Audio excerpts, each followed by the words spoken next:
সাধারণ নাগরিক, এদেশের সাধারণ মানুষের পক্ষ থেকে ধরেন ছাত্র জনতার যে জুলাই বিপ্লব, এই বিপ্লবে অনেক ছাত্র মারা গেছে। তা আমরা যার পক্ষে এসেছি, বিশেষ করে আমি, উনি হচ্ছেন আবু সাহেব। উনি একজন রিক্সা চালক ছিলেন, পরবর্তীতে মুদি দোকানি। উনি 19 তারিখ বিকেলবেলা মাথায় গুলি খেয়ে মারা যান বসিলা 40 ফিট রোডে। তো আমরা পরবর্তীতে খোঁজ নিয়ে জানতে পারি এই ফ্যামিলিটা খুবই অসহায়, তাদের বাড়িতে খাওয়ার চাল পর্যন্ত নাই, এবং তাদের কৃষি ব্যাংকের একটা লোন আছে যেটা 1,30,000 টাকা, এবং তাদের এটা কোনোভাবেই পরিশোধ করা অথবা অন্য কোনো উপায় নেই। এবং পরিবারের সাথে কথাবার্তা বলে যেটা বুঝেছি যে তাদের ঢাকায় আসার মতো কোনো আর্থিক সচ্ছলতা এবং অবস্থা নেই।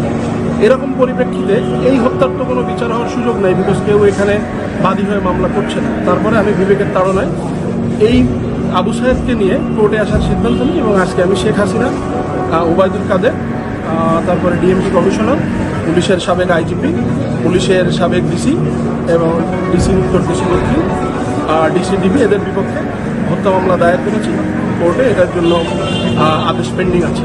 আমরা এই মুহূর্তে অপেক্ষা করছি, আদেশের পরে আমরা পরবর্তী সিদ্ধান্ত জানাবো। আমরা বিজ্ঞ আদালতে মামলা দাখিল করার পরে বাদীর জবানবন্দি গ্রহণ করেছেন এবং বক্তব্য শ্রবণ করার পরে বিজ্ঞ আদালত বলছে যে আদেশ পরে হবে, পর্যালোচনায় আদেশ হবে।